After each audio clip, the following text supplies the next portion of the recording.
Graças e paz, irmãos.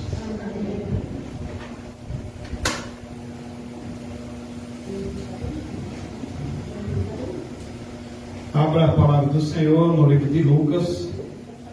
Vamos deixar para dar continuidade sequencial no livro de Neemias, de hoje a 8, se assim Deus nos permitir. Mas hoje vamos para Lucas, capítulo 12. Quero agradecer também a presença de cada irmão. Se tiver algum visitante também, Deus o abençoe. E feliz também pela irmã Cristiane, que está morando em Bom Jardim, ainda é membro da nossa igreja. E graças a Deus, louvamos a Deus pela sua vida. Sabemos que não é fácil de Bom Jardim estar aqui hoje, né? Mas que Deus continue derramando graça, abençoando sua serva e conduzindo também, se for necessário, a sua serva frequentar uma outra igreja em Bom Jardim, que Deus esteja dando condução, conduzindo a irmã nisso. E se for necessário ela permanecer conosco, também não deixa de ser uma alegria, que o que importa é que a irmã esteja firme na presença do Senhor. Então, louvamos a Deus pela sua vida. Mateus passou aí para a salinha das crianças, e pela vida de cada um aqui, ver algumas mães trazer seus filhos, né? Esse é nosso papel. Deus abençoe vocês. Lucas capítulo 12. Os irmãos estão bem acordados, não é isso? Graças a Deus, né? Lucas capítulo 12. A irmã Beth falou algo na oração que trata assim, e é interesse sim de Deus também nessa noite. E também o irmão Marivaldo falou algo muito duro e que é verdade, né? E que trata também do assunto nesta noite. Amém, irmãos? Amém. Lucas capítulo 12, vamos ler desde o versículo 1. Esta noite não faremos uma exposição versículo a versículo, como tenho feito, não é? Vamos para uma mensagem temática nesta noite, mas que não deixa de ter a ver também como base nesse texto que vamos ler agora. Diz assim, Lucas capítulo 12: Posto que Miríades já quer explicar, irmãos, que sempre se refere a uma grande multidão, tá certo? Ou sempre que havia uma grande quantidade de pessoas. E o texto começa dizendo: posto que miríades de pessoas se aglomeraram, a ponto de uns aos outros se atropelarem, passou Jesus a dizer, antes de tudo, aos seus discípulos: acautelai-vos do fermento dos fariseus, que é a hipocrisia. Nada há encoberto que não venha a ser revelado, e oculto que não venha a ser conhecido. Porque tudo o que dissestes às escuras será ouvido em plena luz, e o que disseste aos ouvidos no interior da casa será proclamado dos eirados. Digo-vos, pois, amigos meus, não tem mais os que matam o corpo e depois disso nada mais podem fazer. Eu, porém, vos mostrarei a quem deverá temer. Temei aquele que depois de matar tem poder para lançar no inferno. Sim, digo-vos, a esse deveis temer. Não se vendem 5 pardais por 2 asas. Entretanto, nenhum deles está em esquecimento diante de Deus. Até os cabelos da vossa cabeça estão todos contados. Não temais, bem mais valeis do que muitos pardais. Digo-vos ainda, todo aquele que me confessar diante dos homens, também o Filho do Homem confessará diante dos anjos de Deus. Mas o que me negar diante dos homens, será negado diante dos anjos de Deus. Todo aquele que proferir uma palavra contra o Filho do Homem, isso lhe será perdoado. Mas para o que blasfemar contra o Espírito Santo não haverá perdão. Quando vos levarem às sinagogas e perante os governadores e as autoridades, não vos preocupeis quanto ao modo por que respondereis, nem quanto às coisas que tiverdes de falar, porque o Espírito Santo vos ensinará naquela mesma hora as coisas que deveis dizer. Versículo 13. Neste ponto, um homem que estava no meio da multidão lhe falou. Lembrando que o Senhor estava falando sobre o fermento dos fariseus. Lembrando que o Senhor estava pedindo primeiro aos seus discípulos e depois a uma grande multidão que se aglomerava, que tivessem cuidado com a hipocrisia dos fariseus. O Senhor falava com eles, primeiramente com seus discípulos, depois com a multidão, e assuntos que eram assuntos eternos. E agora, no versículo 13, alguém se levanta para perguntar algo a Jesus. Versículo 13. Neste ponto, um homem que estava no meio da multidão lhe falou: Mestre, ordena meu irmão que reparta comigo a herança. Mas Jesus lhe respondeu: Homem, quem me constituiu juiz ou partidor entre vós? Então lhes respondeu: Tende cuidado e guardai-vos de toda e qualquer avareza, porque a vida de um homem não consiste na abundância dos bens que ele possui. E lhes proferiu ainda uma parábola, dizendo: O campo de um homem rico produziu com abundância. E arrazoava consigo mesmo, dizendo: Que farei? Pois não tenho onde recolher os meus frutos. E disse: Farei isto, destruirei os meus celeiros, reconstruí-los-ei maiores, e aí recolherei todo o meu produto e todos os meus bens. Então direi à minha alma: Tens em depósito muitos bens para muitos anos, descansa, come, bebe e regala-te. Até aqui a gente vê que se levanta um homem a falar de um assunto que é temporal, de um assunto que é terreno. E o assunto de Jesus era um assunto de maior importância, de extrema importância. O assunto para o qual ele na verdade veio, ele na verdade morreu. Mas se levanta alguém que está preocupado com coisas terrenas e que acha que Jesus pode ser juiz dessas coisas terrenas. E este homem, Jesus conta ali uma parábola e fala de um homem avarento. Fala de um homem que produziu muito em abundância, um homem rico, que plantou e que colheu e que fez isso com muita abundância. Alguém que agora está preocupado onde é que vai guardar isso, porque seus celeiros não cabem. Ah, já sei, é só destruir os celeiros. Eu tenho muito dinheiro, eu tenho muitos bens, é só destruir os celeiros, vou fazer outros celeiros e vou guardar todos os meus bens. Versículo 19, a gente ainda vê o homem dizendo que vai poder dizer a sua alma, com a abundância terrena, com a abundância temporal, no seu coração aqui na terra, onde a Bíblia diz que onde tiver o seu tesouro está o seu coração. Esse homem acha que pode até falar a sua alma. E olha o que ele diz a sua alma: Então direi à minha alma: Tens em depósito muitos bens para muitos anos. Engraçado é que por mais que tenha em grande abundância, engraçado que por mais que isso dure por muitos anos, ainda posso dizer a você que é temporal, que um dia certamente isso iria poder acabar, como também ele poderia, quem sabe, morrer no próprio dia, morrer nesse mesmo dia, e não usufruir de tudo que estava aqui, colocando aqui em pauta.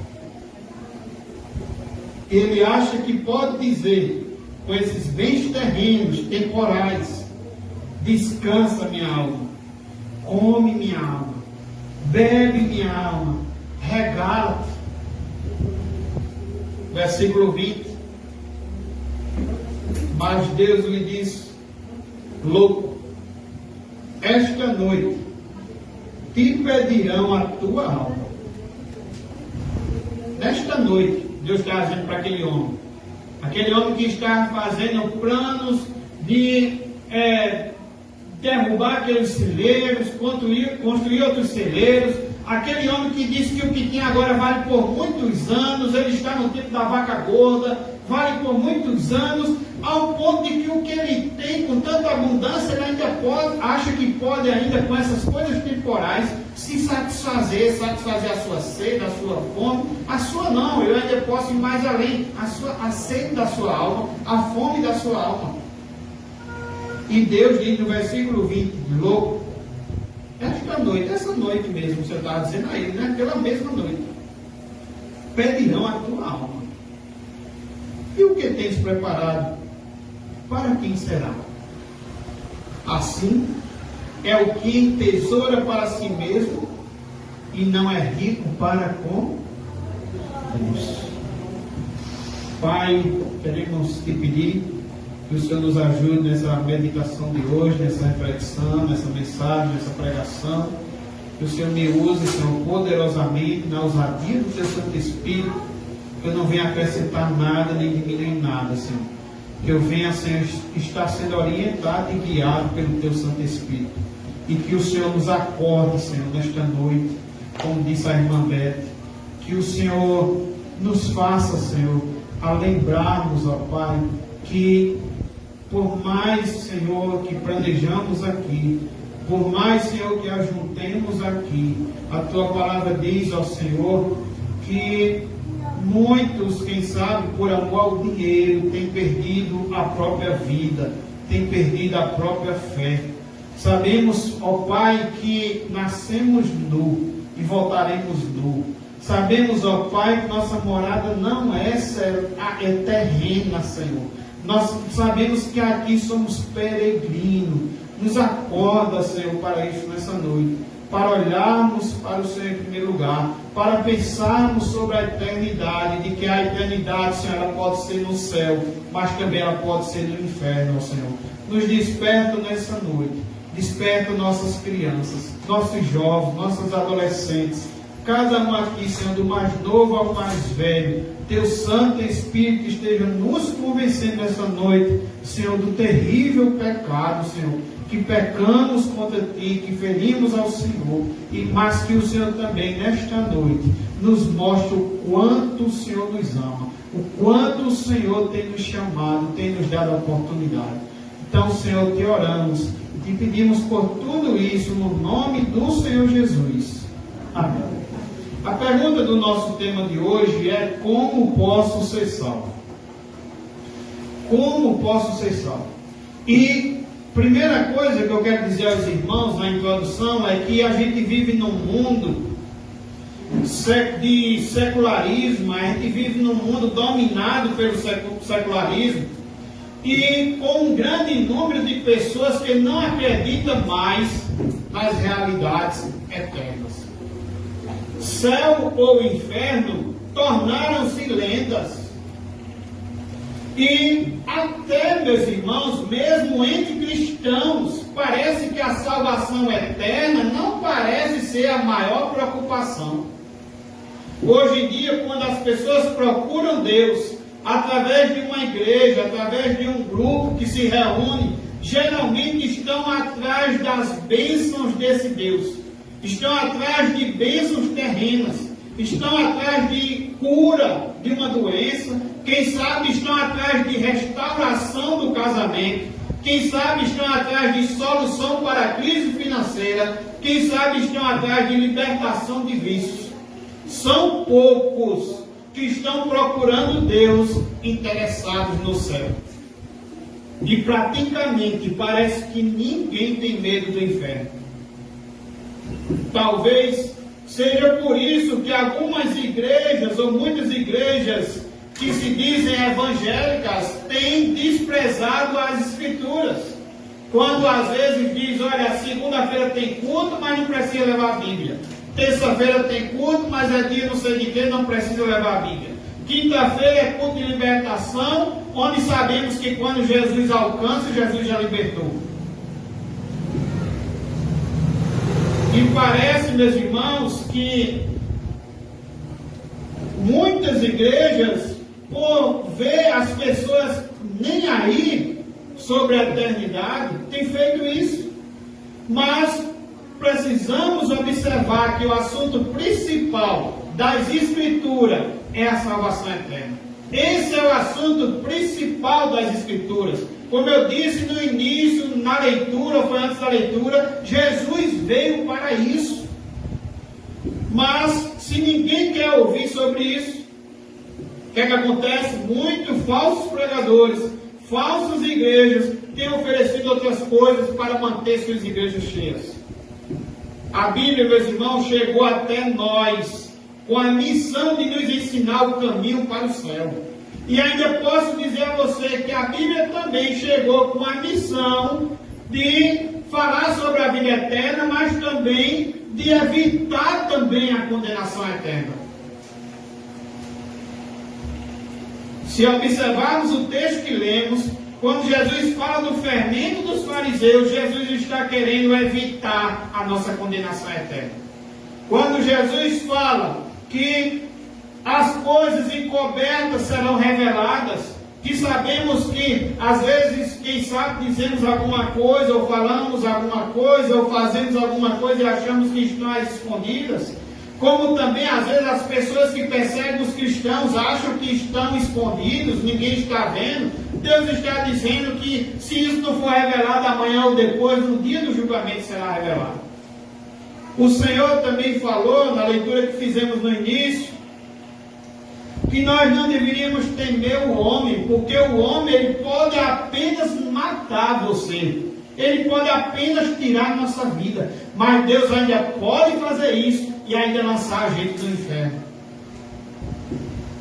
O Senhor fala também do seu cuidado, para que a gente não sejamos avarentos ou ansiosos com o que vai vestir, com o que vai comer. Ele fala que muitas vezes estão querendo vender pardais e passando pardais por hasses, e que às vezes acontecia das pessoas vender, quem sabe, 5 pardais e cobrar apenas 4 e um passar como se tivesse desapercebido, e Deus está dizendo que nem esse passarinho passa desapercebido. Alguém já disse que quando Jesus fala desse assunto, ele também está querendo dizer que ele sabe até quando o pardal toca o chão. Esse é o cuidado de Deus. E ele diz que a nossa vida vale muito mais do que isso. Ele diz que até os nossos cabelos da cabeça, e eu creio que nenhum de nós temos a mesma quantidade de cabelo da cabeça. Ele diz que sabe quantos fios de cabelo tem cada uma de nossas cabeças. E o Senhor continua falando, no versículo 8, ele diz: digo-vos ainda, todo aquele que me confessar diante dos homens, também o Filho do Homem o confessará diante dos anjos de Deus. Mas o que me negar diante dos homens será negado diante dos anjos de Deus. Veja que o tema central da Bíblia é a vida eterna, é a salvação. E o Senhor e a Bíblia veio para isso, veio ou para nos salvar, né? Ela veio para nos salvar e veio também para evitar que eu fosse lançado também na condenação eterna. É desse assunto que Jesus está falando. Se a única coisa, meus irmãos, que existisse fosse apenas nesse mundo, se a única coisa que existisse fosse apenas esse mundo, não faria sentido a existência de Deus. Porque assim as pessoas estariam perdendo o seu tempo indo atrás de soluções milagrosas para seus problemas pessoais. Por outro lado, se Deus existe, as pessoas estão sendo tolas. Volta a dizer o que Deus disse no texto bíblico: louco. Hoje à noite pedirão a tua alma. As pessoas estão sendo tolas quando procuram apenas para bênçãos materiais. O próprio Jesus disse que aproveita o homem ganhar o mundo inteiro e perder a sua alma. Muitos estão procurando Cristo para serem mais felizes nessa vida. Porém, Paulo disse que se a nossa esperança em Cristo se limita apenas a essa vida, somos os mais infelizes de todos os homens. Segundo a Bíblia, meus irmãos, a necessidade mais urgente minha e sua, a necessidade mais urgente do homem e da mulher, a necessidade mais urgente do ser humano é de ser salvo. Mas a pergunta é: como alguém pode ser salvo? E aqui eu quero trazer para você 4 coisas que precisam acontecer para sermos salvos. Primeira coisa, reconhecer o nosso estado de pecado.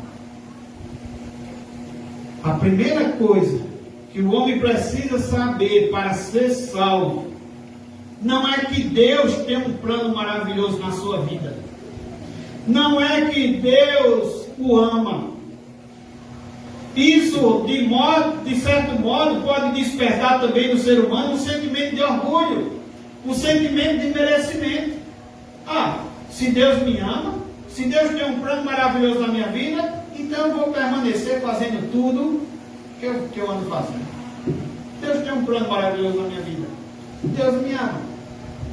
Tem até um livro que eu indico aos irmãos, que os irmãos possam estar procurando, é sobre o verdadeiro evangelho. Ele vai falar sobre isso. Que muitas vezes as pessoas têm ido nas casas evangelizar, e quando chega, a primeira coisa que as pessoas querem dizer é que Deus tem um plano maravilhoso na tua vida. Ou a primeira coisa que as pessoas querem dizer é que Deus te ama. Mas os apóstolos e o próprio Cristo, a mensagem dele, primeiramente, não era essa. Os apóstolos e o próprio Cristo tinham algo para dizer antes de falar do amor de Deus. Em Marcos capítulo 1, versículo 15, o primeiro anúncio de Jesus foi: o tempo está cumprido e o reino de Deus está próximo. O que é que ele diz? Arrependei-vos e crede no Evangelho. Essa foi a primeira mensagem de Jesus Cristo. Arrependei-vos e crede no Evangelho. Para sermos salvos, em primeiro lugar, precisamos reconhecer o nosso estado de pecado. Do mesmo modo, o apóstolo Pedro, em seu primeiro sermão após o Pentecoste, em resposta aos questionamentos que estavam ouvindo dos ouvintes, eles perguntaram: o que faremos, irmãos? Pedro começa a anunciar, após o Pentecoste, Pedro começa a anunciar: olha, esse Jesus que vocês crucificaram, Deus o fez Senhor e Salvador. E quando eles escutam a mensagem de Pedro, eles perguntam: e agora? O que faremos, irmãos? Disse-lhes, Pedro também diz: arrependei-vos, e cada um de vós seja batizado em nome de Jesus Cristo para a remissão dos vossos pecados, e recebereis o dom do Espírito Santo. Portanto, meus irmãos, a pregação do Evangelho sempre começa com um profundo alerta contra o seu pecado, contra o meu pecado, contra o pecado do ser humano. E sempre nos convida, nos confronta ao arrependimento. Se observarmos a mensagem de Jesus Cristo, uma mensagem que conhecemos muito em João 3,16, Deus amou o mundo de tal maneira que deu o seu Filho unigênito. Essa mensagem ela foi anunciada para Nicodemos, após dizer a Nicodemos que precisava nascer de novo da água e do Espírito. E se isso não acontecesse, ele não entraria no reino dos céus. Nicodemos era tão pecador quanto os israelitas no deserto, que foram picados pela serpente abrasadoras. João 3,14, o Senhor também diz: e do modo porque Moisés levantou a serpente no deserto, assim importa que o Filho do Homem seja levantado, para que todo que nele crê tenha a vida eterna. De fato, parece, meus irmãos, ser inútil começar falando do amor de Deus, porque as pessoas só conseguirão realmente entender o amor de Deus quando entenderem a gravidade do seu estado de pecado diante de Deus. Além disso, não é certo anunciar que Deus tem um plano maravilhoso para a vida de alguém antes que essa pessoa manifeste fé em Cristo. Porque, meus irmãos, se essa pessoa falecer, se nessa noite o Senhor pedir a alma dessa pessoa, e essa pessoa não arrependeu dos seus pecados, essa pessoa não abandonou seus pecados, essa pessoa não colocou sua fé em Jesus Cristo, o final disso é que esse plano poderá ser no inferno. Por isso que dizemos que essa não é a primeira mensagem. Dizer que Deus tem um plano maravilhoso na vida de alguém, dizer que Deus ama alguém, porque se essa pessoa não demonstrar arrependimento e fé em Jesus Cristo, esse plano poderá ser no inferno. A primeira coisa que alguém precisa para receber a salvação é entender que seu próprio estado de pecado é terrível diante da lei de Deus. Somente quando alguém abandona toda a confiança em si mesmo e reconhece o estado de absoluta falência espiritual, assim sim, está pronto para entender o amor de Deus. Só então, meus irmãos, suas mãos estarão suficientes vazias para ser cheias do amor, do maior presente que existe, que é a vida eterna. Romanos 3, versículo 10, a Bíblia diz que não há um justo, nenhum sequer. Esta é a sombria descrição do estado da humanidade. Perante a lei de Deus, todos são enquadrados como injustos. Isso se deve, meus irmãos, ao fato de que todos os seres humanos já cometeram alguma transgressão da lei de Deus. Paulo diz isso claramente em Romanos 3, 23, pois todos pecaram e carecem da glória de Deus. Muitas vezes temos dúvidas sobre o que é pecado, mas pecado, meus irmãos, é a coisa mais horrenda deste mundo e ao mesmo tempo também é a coisa mais comum deste mundo. Um bom modo de entender o que é pecado é considerar, por exemplo, os 10 mandamentos. Nos 10 mandamentos, como foi lido aqui nesta noite, Deus concedeu aos homens um excelente resumo da sua vontade para nós. Nesses 10 mandamentos está contida a essência da ética e do bem, segundo a vontade de Deus. E pecado pode ser, resumindo, a quebra dos mandamentos de Deus. Mas precisamos também pensar que isto indica também que não é apenas atitudes externas. Quem olha apenas externamente os mandamentos de Deus pode até pensar que está cumprindo. Porém, os mandamentos têm muito mais do que uma dimensão externa. Vejamos alguns exemplos. Podemos olhar para o 6º mandamento em Mateus capítulo 5, versículo 21. Quando Jesus diz: ouviste que foi dito aos antigos, não matarás, como lemos nessa noite, não matarás. E quem matar estará sujeito a julgamento. Se a gente for olhar para essa leitura bíblica, para essa ordem, para esse mandamento de Deus, para essa lei de Deus, apenas como um olhar externo desse 6º mandamento, pode até sentirmos tranquilo, pois a gente vai pensar o quê? Eu nunca matei ninguém. Se eu nunca matei ninguém, olhando de uma forma externa, eu tenho cumprido esse mandamento. Entretanto, Jesus demonstrou que algo mais precisa ser considerado à luz deste mandamento.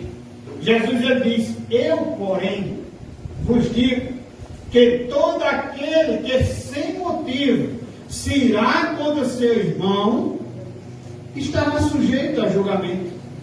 E quem proferir um insulto a seu irmão estará sujeito a julgamento do tribunal. E quem me chama tolo estará sujeito ao inferno de fogo.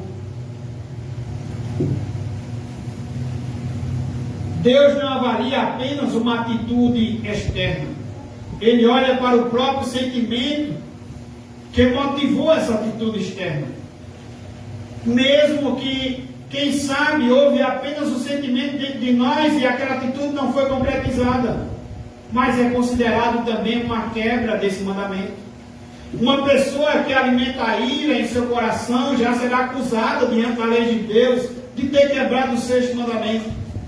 O mesmo acontecerá com aquele que tão somente proferiu um insulto contra seu irmão. Será, meus irmãos, que alguém nesta noite, um de nós, temos cumprido por completo, por inteiro, esse 6º mandamento? Parece ser difícil. Podemos olhar ainda o 7º mandamento em Mateus 5:27. Quando o 7º mandamento nos leva a uma situação semelhante. Jesus disse: ouviste que foi dito, não adulterarás. Assim como foi lido também no livro de Êxodo nessa noite.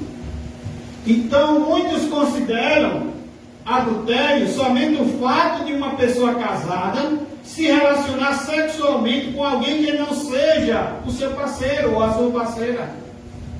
Mas o 7º mandamento vai muito além disso.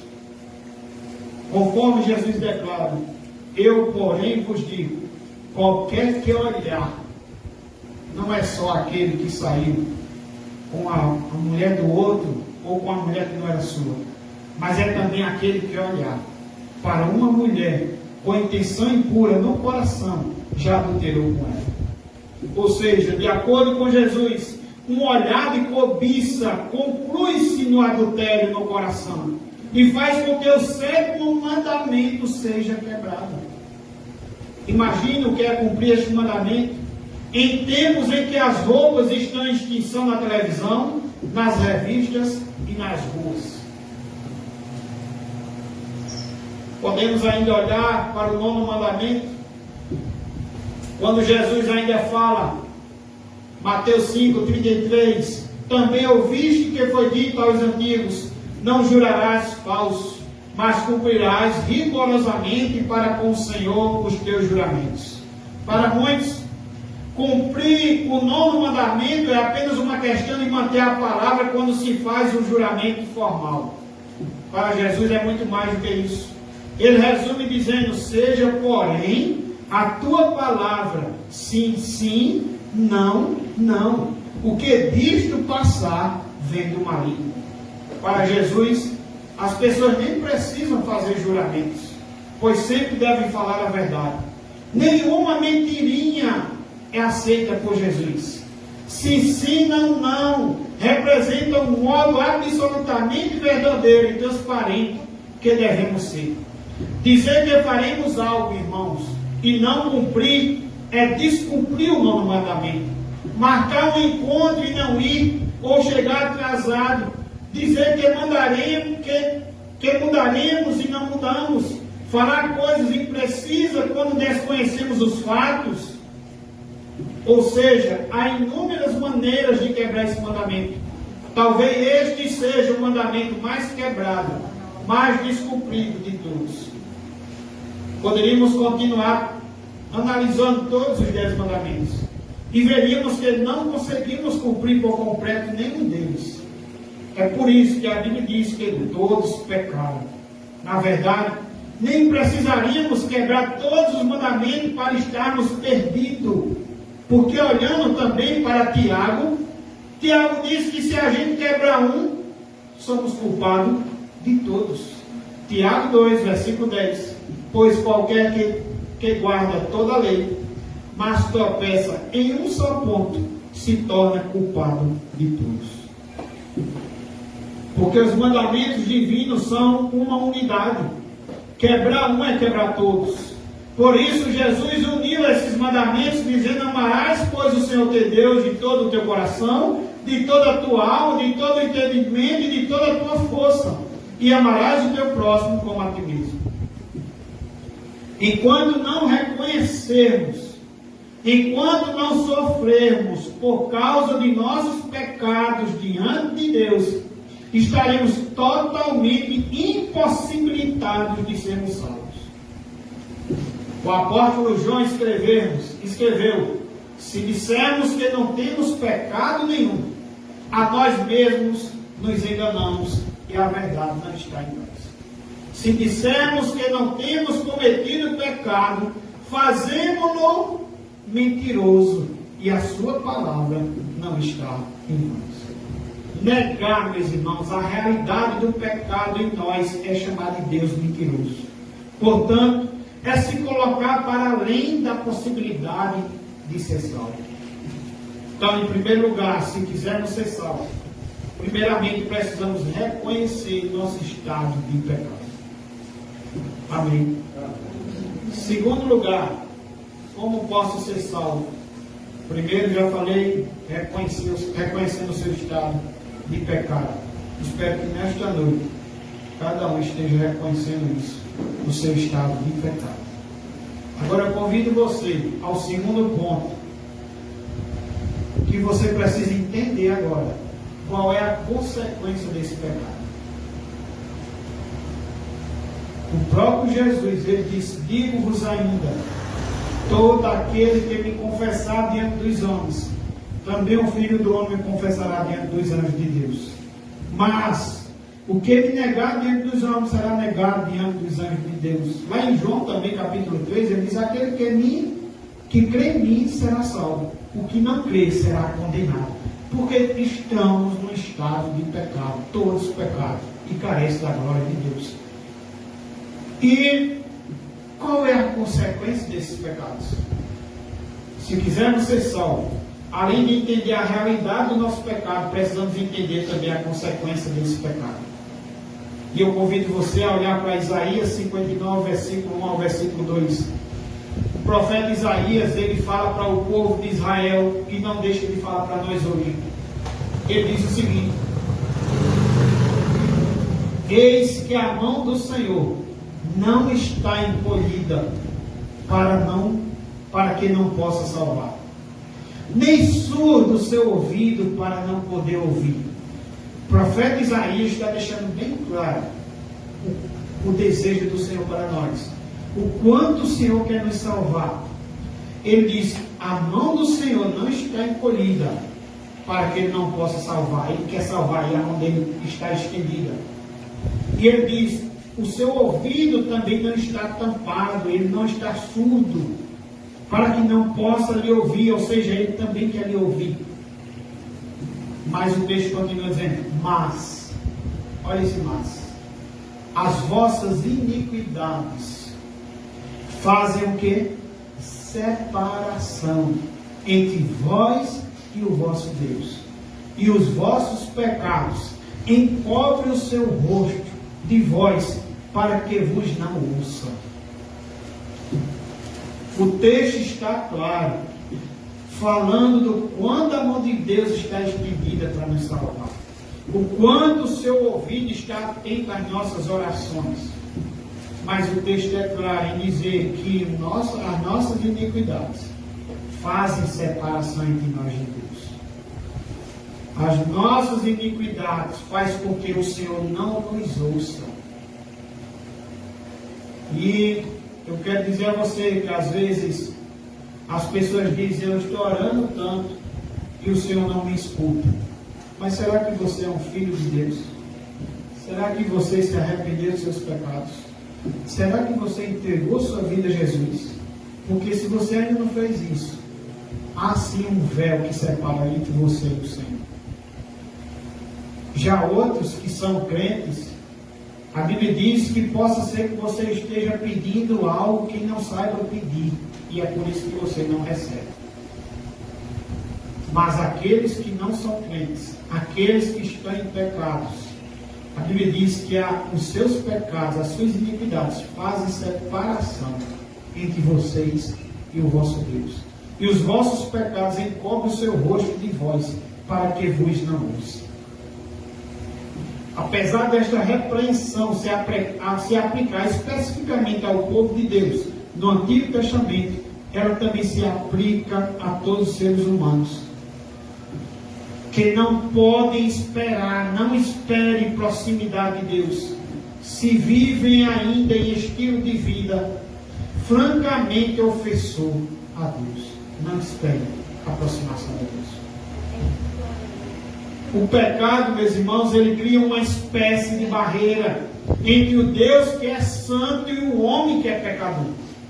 Ele faz com que todo relacionamento se rompa e que as orações sejam inúteis. O Senhor até diz que se o marido tiver brigado com a esposa, o Senhor as suas orações podem ser interrompidas. Se olharmos para o texto na Isaías, Deus não estava disposto a agir em favor de Israel, para trazê-lo de volta do cativeiro, enquanto o povo não se arrependesse de seus pecados.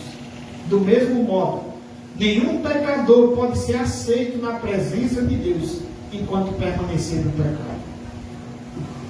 Foi por causa do pecado de Adão e Eva que eles foram lançados, expulsos do jardim do Éden. Gênesis 3, versículo 23 ao 24, o Senhor Deus, por isso, o lançou fora do jardim do Éden, a fim de lavrar a terra de que fora tomado. E expulso o homem, colocou querubins ao oriente do jardim do Éden e o refugio de uma espada que se revolvia para guardar o caminho da árvore da vida. O pecado colocou o homem no estado de separação de Deus. A isto chamamos também de morte espiritual. Ele está condenado a viver sua breve e incerta vida fora do jardim, longe da presença de Deus. E é preciso também dizer que isso ainda não significa viver uma vida neutra, como se Deus simplesmente estivesse distante e o homem pudesse viver tranquilamente, pois a Bíblia diz que o homem pecador está debaixo também da ira de Deus. Paulo escreveu em Romanos: a ira de Deus se revela do céu contra toda impiedade e perversão dos homens que detêm a verdade pela injustiça. Todos os pecadores estão debaixo da ira de Deus. A Bíblia descreve a consequência do pecado como um estado de morte espiritual. Paulo escreve em Efésios 2, de 1 ao 3: Ele vos deu vida, estando vós mortos nos vossos delitos e pecados, nos quais, veja como é que uma pessoa sem Deus, sem Cristo anda, nos quais andaste outrora, segundo o curso deste mundo, segundo o príncipe da potestade do ar, que é Satanás, do espírito que agora atua nos filhos da desobediência, entre os quais também todos nós andamos outrora, segundo as inclinações da nossa carne, fazendo a vontade da carne e dos pensamentos, e éramos por natureza filhos da ira, como também os demais. Quando a Bíblia diz que as pessoas sem Cristo estão mortas em seus delitos e pecados, está dizendo que não há nelas qualquer coisa que a leve, que a direcione para Deus. Elas estão totalmente alienadas de uma vida sem Deus, de uma vida com Deus. Estão totalmente escravizadas, irmãos, pelo mundo, estão escravizadas pelo diabo, estão escravizadas pela sua própria carne pecaminosa. Pessoas assim jamais conseguirão salvar-se a si mesmas.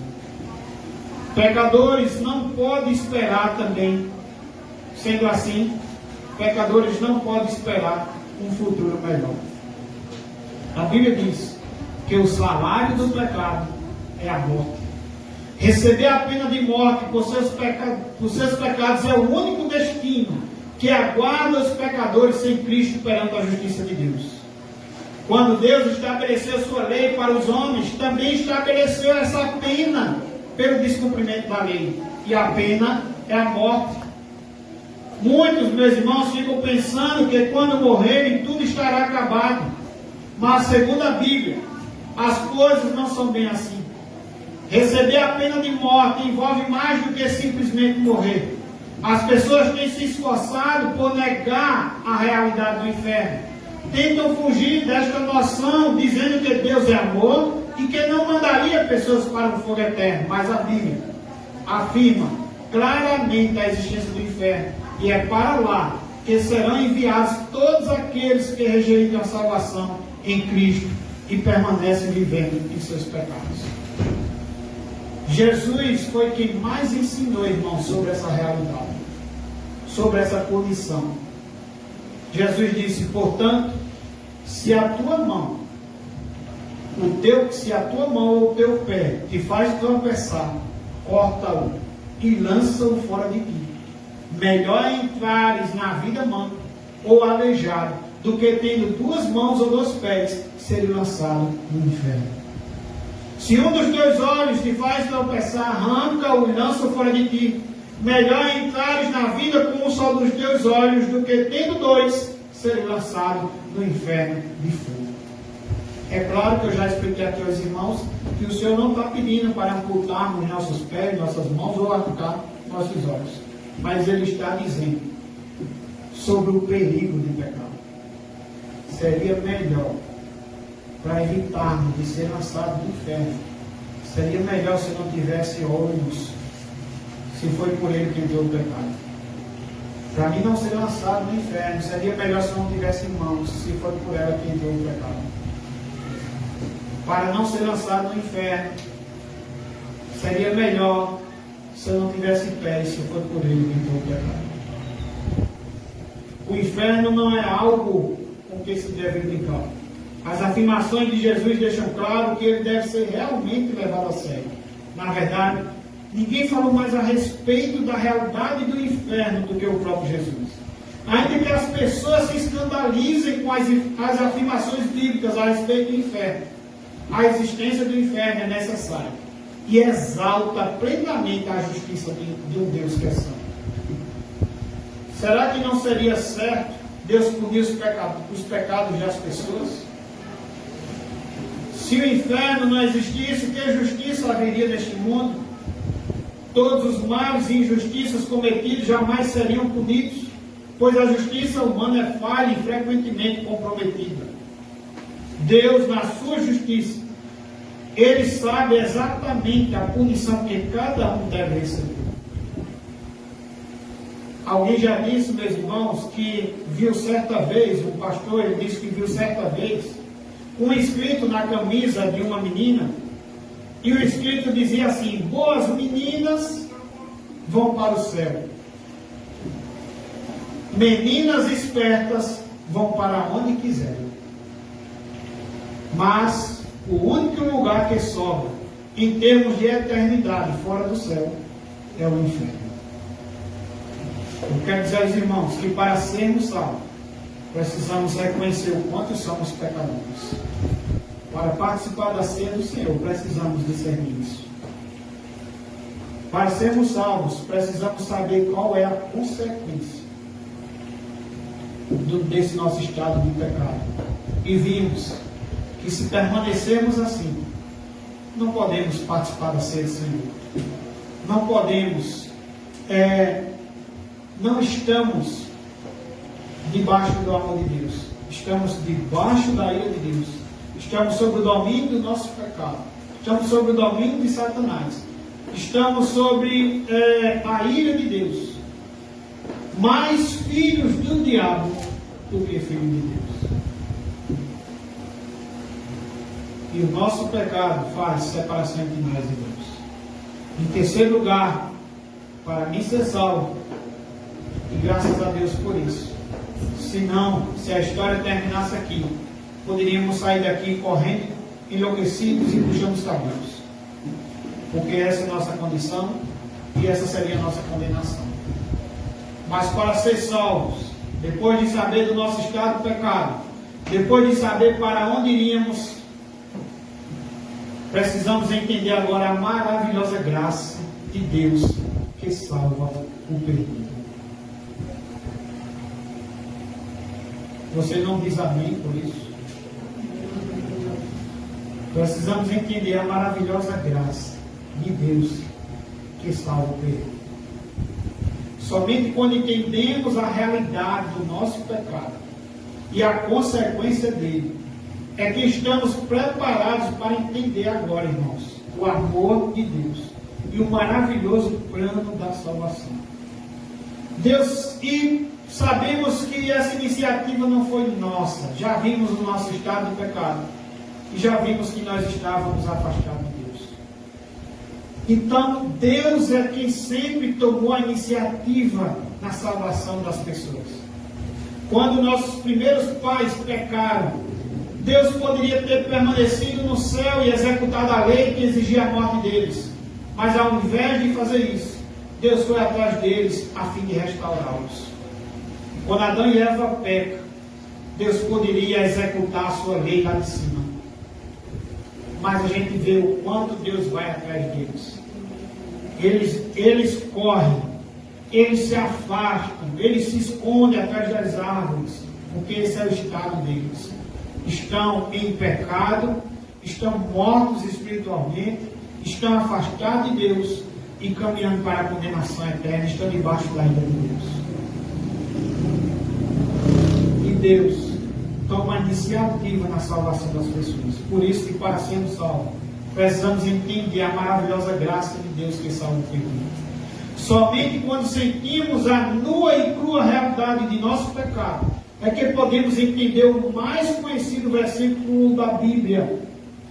Veja se você entende agora de uma forma mais profunda, porque Deus amou ao mundo de tal maneira que deu o seu Filho unigênito, para que todo que nele crê não pereça, mas tenha a vida eterna. Eu sempre lembro de um vídeo que postaram, que tem uma música que diz que vai valer a pena.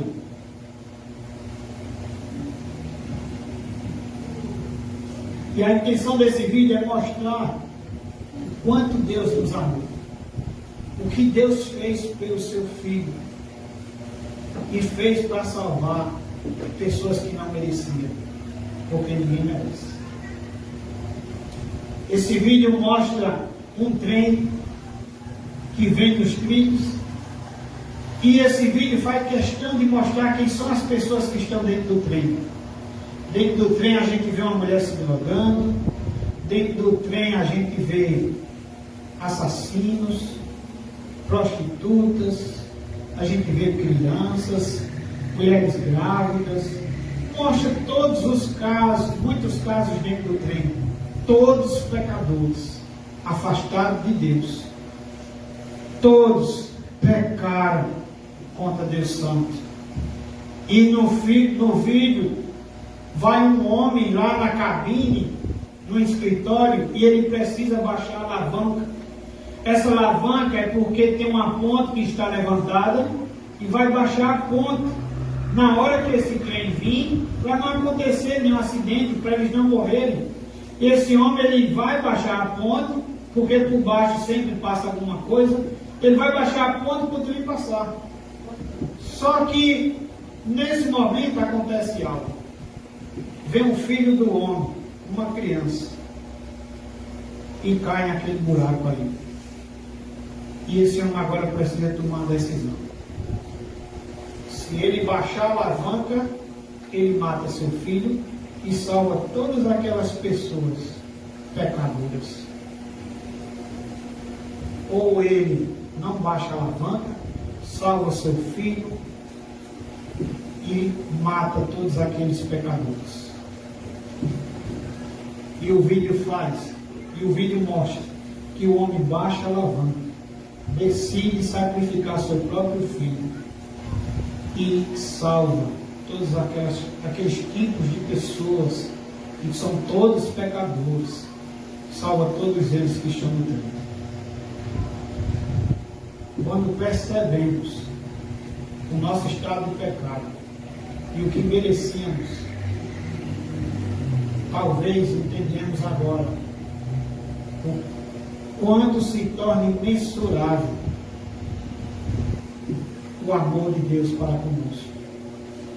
Como este amor se torna imensurável quando o comparamos com o nosso desinteresse por Deus. Como este amor se torna proporções astronômicas quando compreendemos que Ele nos amou, sendo nós ainda pecadores. Quando esse amor se torna gigantesco, irmãos, como ele se torna gigantesco, infinito, quando compreendemos que ele amou rebeldes, blasfemos, intolerantes e arrogantes. Isso ultrapassa toda a possibilidade de compreensão. Quando entendemos que o levou a entregar seu próprio filho para ser sacrificado em nosso lugar, no meu lugar, no seu lugar. Somente um amor imensurável entregaria um Filho Santo, perfeito e puro para morrer no lugar de pecadores. O apóstolo Pedro diz em 1 Pedro 3,18 que Cristo morreu uma única vez pelos pecados. Sabe o que ele diz? O justo pelos injustos, para nos conduzir a Deus. O justo morreu pelos injustos.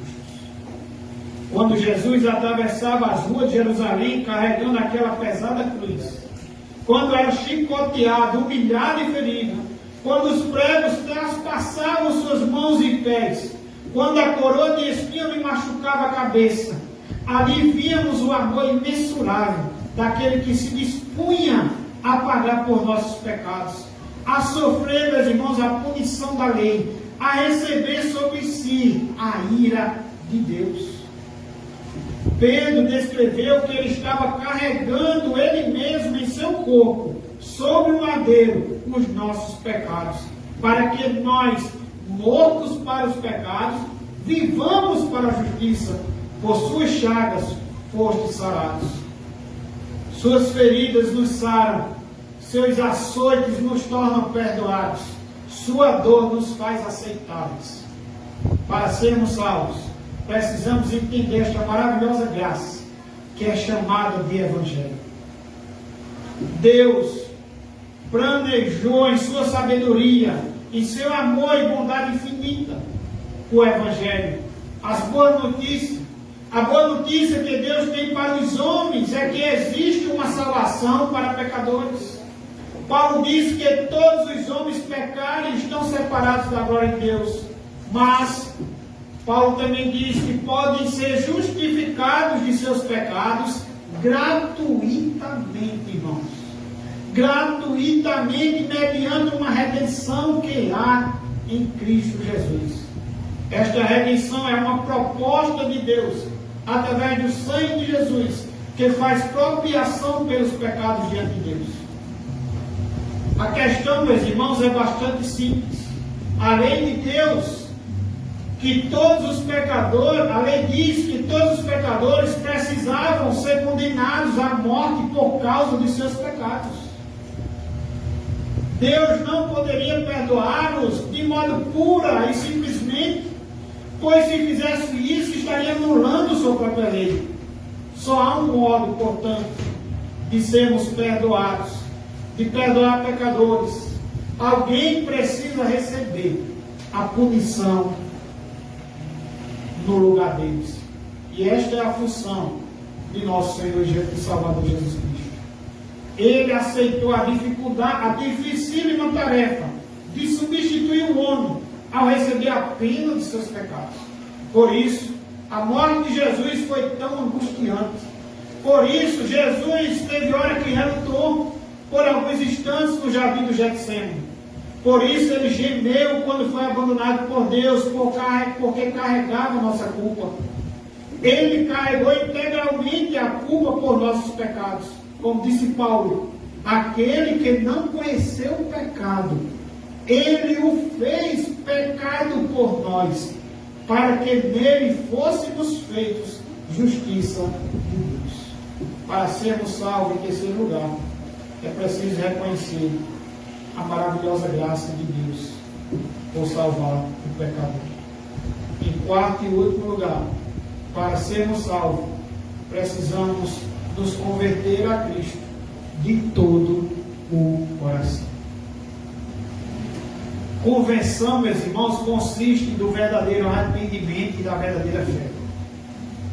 Jesus e os apóstolos costumavam dizer às pessoas que a resposta ao Evangelho consistia de arrependimento e fé. Lembremos mais uma vez o que Jesus anunciava. Depois de João ter sido preso, foi Jesus para Galiléia, pregando o Evangelho de Deus, dizendo, Marcos 1, 14 e 15, o tempo está cumprido e o reino de Deus está próximo. Arrependei-vos e crede no Evangelho. Pedro proclamou isto nos mesmos termos: arrependei-vos, pois, e convertei-vos para serem cancelados os vossos pecados. Paulo e Silas anunciaram ao carcereiro também arrependimento. Eles disseram: crê no Senhor Jesus e será salvo tu e tua casa. Arrepender-se dos pecados é crer de todo o coração na mensagem do Evangelho. É a resposta que os homens devem oferecer a Deus. E sabemos que essa resposta será vinda porque, pelo Evangelho, eles são capacitados pelo Espírito Santo. João diz que isso significa receber Jesus e se tornar filho de Deus.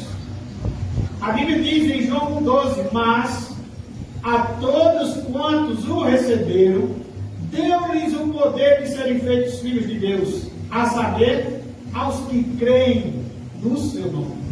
Receber Jesus, portanto, significa crer no nome de Jesus. E quando isso acontece, uma pessoa se torna um filho de Deus. Hoje se fala muito em aceitar Jesus, receber no coração, e é preciso entender que isso não pode ser apenas um mero ritual. Não é apenas um levantar as mãos, não é apenas vir aqui e vou orar por você. É muito mais que isso. É uma decisão de entregar a vida inteiramente ao Senhor. É uma decisão de se tornar um discípulo dele e segui-lo por toda a sua vida. Quando a gente olha em Mateus capítulo 11, versículo 28, aquele que diz: vinde a mim, todos que estão cansados e sobrecarregados, e eu vos aliviarei. Ele não convida apenas ir até ele, mas no 29 ele diz: tomai sobre vós o meu jugo e aprendei de mim. Ele nos convida a se arrepender do nosso estado pecaminoso, de que pecamos contra ele, de que ferimos a Deus e que merecemos a condenação eterna. Ele nos convida a nos arrepender, a crer no seu Filho, porque Deus amou o mundo de tal maneira que deu o seu Filho, para que todo aquele que nele crê não pereça, mas tenha a vida eterna. Mas Ele nos convida a colocarmos o jugo que é dele, a caminharmos com Ele, um jugo que é suave e em que o seu fardo é leve. A salvação é concedida, meus irmãos, quando entendemos nossos pecados e a condenação dos nossos pecados. Quando compreendemos a graça divina e agora demonstramos sincero arrependimento diante de Deus e dos homens. E cremos de todo o coração na salvação que Jesus Cristo proporcionou para nós. O arrependimento e a fé podem ser considerados como coisas que sentimos de forma instantânea e que nos tornam salvos pelo sangue de Cristo instantaneamente. Isso significa que podemos olhar para o momento em que nos arrependemos e cremos como um momento de nossa salvação, como a hora do nosso novo nascimento. Por outro lado, arrependimento e fé serão elementos contínuos em nossa vida, pois eles nos acompanharão por todos os dias até o momento de adentrarmos no reino celestial. Somos salvos, meus irmãos, para desenvolver um novo e revolucionário relacionamento com Deus. Volto a dizer, muitos não têm pensado sobre a eternidade. É preciso o Senhor dizer que é melhor estar na casa do luto do que na casa da festa. Porque na casa do luto, o Senhor diz: os vivos que o considerem isso. É preciso o Senhor dizer lá em Tiago que a nossa vida é como uma neblina, que a gente vê e logo se dissipa. É preciso o Senhor dizer que muitas vezes estamos: amanhã eu vou fazer isso, amanhã eu vou fazer aquilo, ano que vem eu vou fazer assim, e o Senhor nos repreende dizendo: deverias dizer, se Deus quiser. Se Deus quiser, amanhã eu vou fazer isso. Se Deus quiser, ano que vem eu farei isso aqui. Como ser salvo? Entendendo o nosso estado de pecado. Espero que você tenha entendido isso nesta noite. Como ser salvo? Entendendo a consequência desses pecados. Como ser salvo? Entendendo o plano perfeito, como diz aquele louvor, Jesus é o plano perfeito. Entendendo a maravilhosa graça de Deus, que salva o perdido, sabemos que somente por meio do Evangelho de Cristo Jesus. Como ser salvo? Se convertendo a Jesus Cristo, entregando sua vida ao Senhor, se arrependendo dos seus pecados, abandonando seu pecado e caminhando com o Senhor. Depois disso tudo, você pode entender o amor de Deus por você. Depois disso tudo, você pode entender o que é que a mesa do Senhor simboliza nesta mesa. Eu quero encerrar perguntando a você que ainda não entregou sua vida ao Senhor,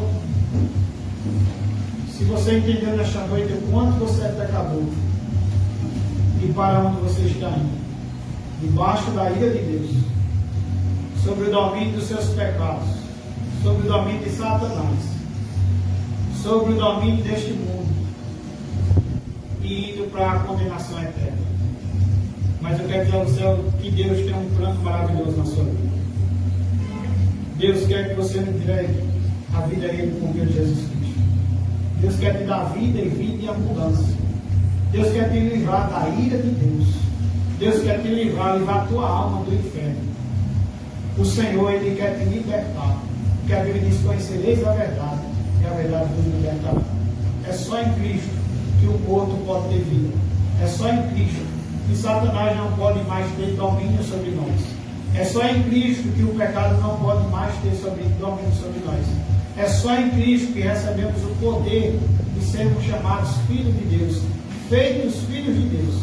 É só em Cristo que podemos descansar hoje, sair da igreja tranquilo, de que estamos salvos, de que vamos para a vida eterna, lugar de consolo, lugar onde Ele diz que vai enxugar todas as nossas lágrimas, lugar que não vamos estar enfrentando mais os nossos pecados, lugar que só entra arrependidos, lugar que vai ter ex-prostitutas, ex-assassinos, ex-homicidas, ex-ladrões, um bocado de ex que se arrependeram. Mas é um lugar que não entra sem arrependimento e fé em Jesus Cristo. Se você não fizer isso, como disse Marivaldo, o inferno não tem armação. A Bíblia diz que é lugar de fogo. Fogo inextinguível, que significa que o fogo não vai se apagar. É ranger de dentro. É sofrimento eterno. A Bíblia ainda diz que Deus nos ama tanto que não fez o inferno para nós, fez para o diabo e seus anjos. Mas a Bíblia diz: aquele que crê em Jesus será salvo disso, mas aquele que não crê em Jesus será condenado. Quem sabe aqui nesta noite tem algum filho de crente? E filho de crente não quer dizer que é crente. Quem sabe aqui nesta noite tem algum filho de crente que ainda não entregou a vida a Jesus? Quer fazer isso nessa noite?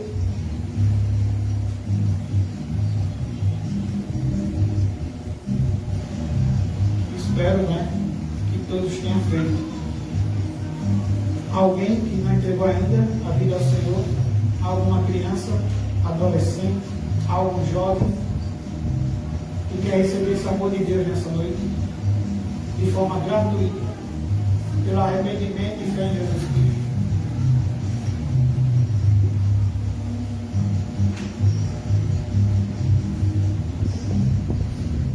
Vamos orar? Pai, queremos te louvar, Senhor, te agradecer por mais uma mensagem que é uma grande admoestação, um grande alerta para nossas vidas, Senhor. Precisamos viver o hoje como se o Senhor fosse voltar hoje. E sabemos que o Senhor pode voltar hoje. Sabemos que o Senhor pode voltar a qualquer momento, Senhor. Que estejamos, ó Pai, apercebidos. Que estejamos, ó Pai, como guerreiros, munidos, Senhor.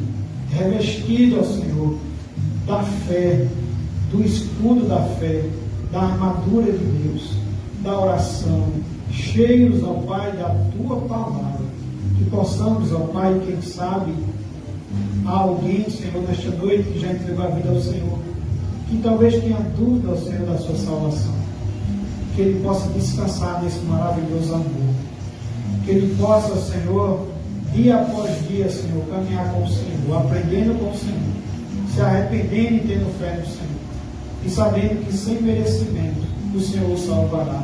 porque é assim com todos nós, ó Senhor. Te apresentamos, ó Pai, quem sabe aqui estejam pessoas que estejam enganadas, achando, ó Senhor, que já entregaram a vida ao Senhor. Ó Senhor, que o Senhor tire todo espírito, ó Pai, de engano, e que o Senhor dê certeza, que o Senhor dê convicção, que o Teu Santo Espírito convença de pecado, e que nosso arrependimento, Senhor, ele venha acompanhado de abandono de pecado, que ele venha acompanhado de fé em Jesus Cristo, e de aprender cada dia com o Senhor. Abençoa esta igreja, abençoa cada um de nós. Senhor, se assim estamos, ó Pai, batizados, Senhor, com Teu Santo Espírito, batizados também na água, assim também possamos nessa noite, discernindo tudo isso, participar da ceia do Senhor.